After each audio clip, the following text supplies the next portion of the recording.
안녕하세요. 잘 살기 위해 끊임없이 고민하는 웰니스 유키입니다. 웰니스에 대한 제 고민을 공유합니다. 경제적 웰니스는 돈을 많이 버는 이야기가 아니라 돈 때문에 삶이 흔들리지 않게 하는 이야기입니다. 돈은 목적이 아니라 삶의 선택지를 지키기 위한 도구입니다. 오늘은 경제적 웰니스의 첫 번째 이야기로 왜 투자를 해야 하는지를 웰니스 관점에서 정리해 보겠습니다.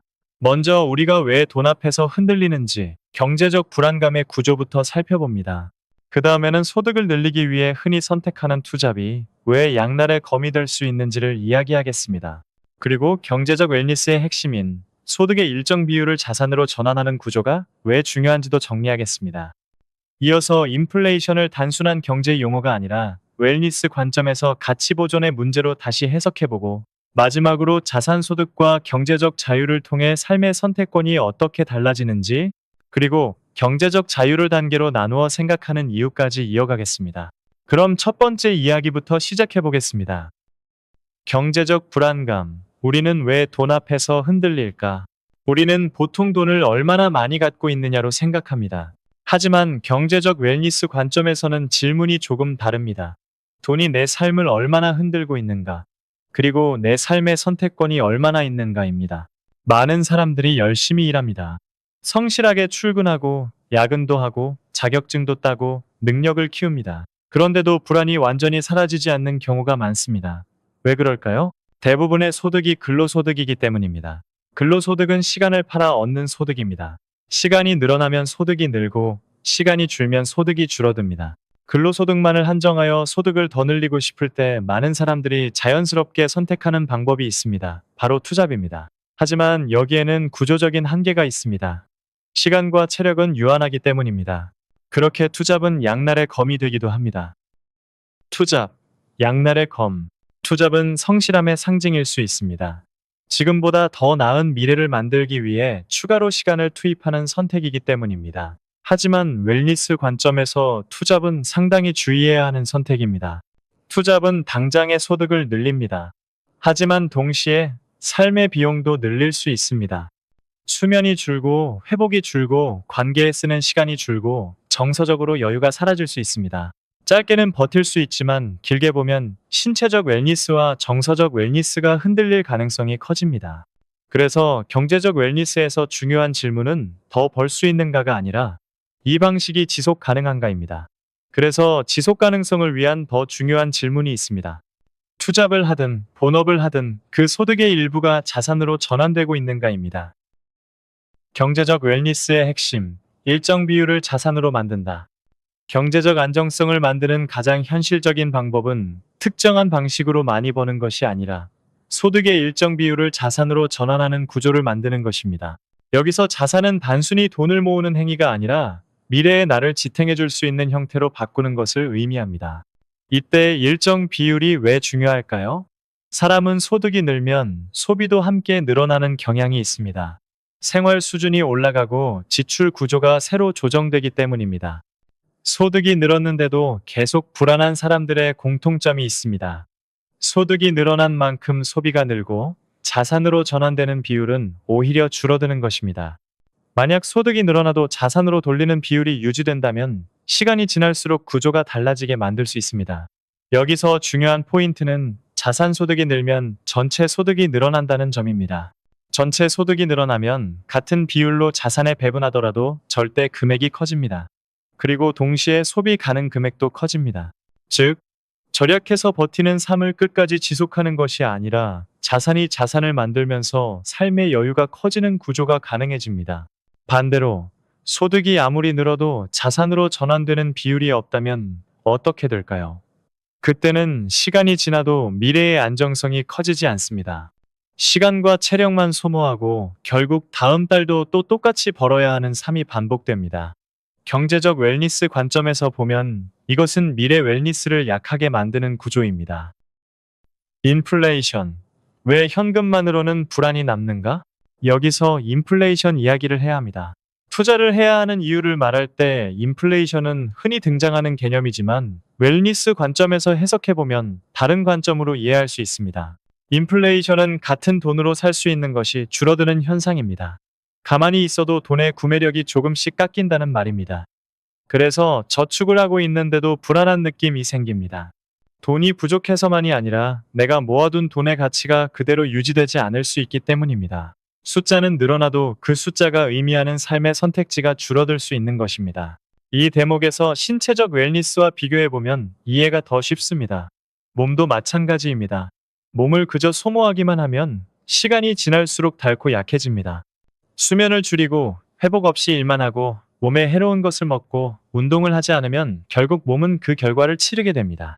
반대로 건강한 것을 먹고 꾸준히 운동하고 회복을 확보하면 몸의 기능을 갑자기 더 좋아지게 만들지는 못하더라도 건강을 가능한 오래 유지할 수는 있습니다.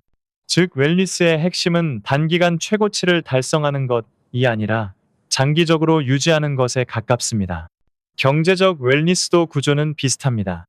돈을 그냥 쌓아두기만 하고 아무것도 하지 않으면 인플레이션이라는 환경 속에서 돈의 기능이 조금씩 달아갈 수 있습니다.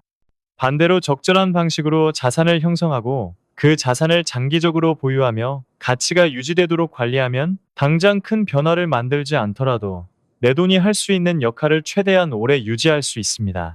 경제적 웰니스에서 말하는 가치 보존은 신체적 웰니스에서 말하는 건강 유지와 비슷한 개념입니다. 여기서 투자의 첫 번째 역할이 나옵니다. 투자의 가장 큰 목적은 빨리 부자 되기가 아니라 가치 보존, 즉 인플레이션에 대한 방어가 되어야 합니다. 다시 말해, 경제적 웰니스 관점의 투자는 돈을 더 벌기 위한 공격이라기보다 돈의 기능을 지키기 위한 방어에 가깝습니다. 물론 모든 투자가 안전한 것은 아닙니다. 투자에는 변동성과 위험이 있습니다. 하지만 경제적 웰니스의 관점에서는 그 위험을 무시하자는 것이 아니라 현금만 들고 있을 때의 위험과 비교해보자는 것입니다. 신체적 웰니스 관점에서 운동은 다칠 위험이 있습니다. 하지만 아무것도 하지 않는 것 역시 근육이 줄고 체력이 떨어지고 장기적으로 건강이 무너질 위험이 있습니다. 중요한 것은 위험을 없애는 것이 아니라 장기적으로 더 안전한 쪽으로 구조를 설계하는 것입니다. 투자에 있어 어떤 선택도 위험이 없는 것은 아닙니다. 중요한 것은 내 삶을 가장 덜 흔들리게 하는 구조가 무엇인가입니다. 신체적 웰니스에서 몸을 소모하는 삶이 아니라 몸을 유지하는 습관과 루틴을 만드는 것처럼 경제적 웰니스에서도 돈을 단순히 쌓아두는 데서 멈추지 않고 자산을 형성하고 장기 보유함으로써 가치가 유지되도록 설계하는 것이 필요합니다. 이 관점에서 투자는 투기가 아니라 웰니스를 위한 관리 전략으로 다시 해석될 수 있습니다.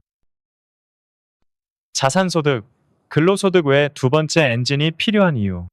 경제적 웰니스에서 투자가 중요한 두 번째 이유는 자산소득 또는 금융소득을 통해 근로소득 외 소득원을 만드는 것입니다. 여기서 핵심은 대체가 아니라 보조입니다. 처음부터 근로소득을 버리고 자산소득으로만 살겠다는 말이 아닙니다. 대부분의 사람에게 현실적인 전략은 근로소득을 기반으로 자산을 조금씩 만들고 그 자산이 만들어내는 소득을 점점 키우는 것입니다. 이 과정의 장점은 명확합니다. 소득원이 하나일 때는 위기가 오면 삶이 바로 흔들립니다. 아프거나 일이 줄거나 예상치 못한 변수가 생기면 소득이 즉시 영향을 받습니다. 하지만 소득원이 두 개가 되면 구조가 달라집니다. 근로소득이 흔들리더라도 자산소득이 완충 역할을 합니다. 그리고 이 완충이 생기면 사람은 더 건강한 결정을 할 수 있습니다. 과로를 덜하고 무리한 투잡을 줄이고 관계와 회복의 시간을 돌릴 여지가 생깁니다. 즉, 자산소득은 단지 돈의 문제가 아니라 삶의 결정 방식을 바꾸는 힘이 됩니다. 경제적 자유. 은퇴가 목표일 필요는 없다. 이제 경제적 자유에 대해 이야기해 보겠습니다. 경제적 자유라는 단어는 종종 아예 일을 안 하는 상태로 오해됩니다.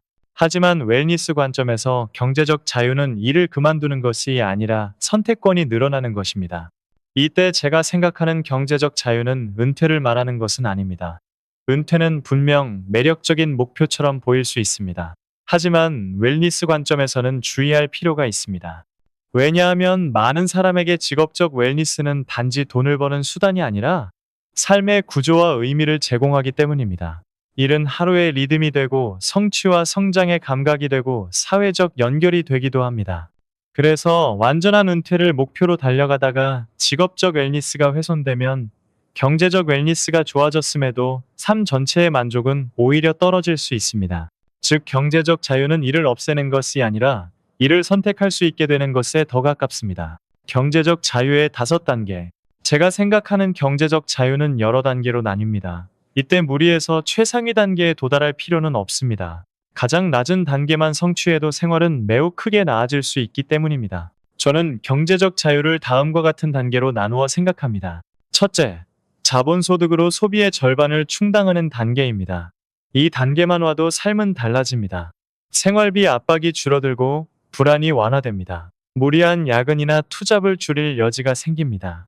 경제적 웰니스의 관점에서 가장 현실적인 첫 번째 전환점입니다. 둘째, 자본소득으로 소비 전부를 충당하는 단계입니다. 이때부터는 일이 필수가 아니라 선택이 되기 시작합니다.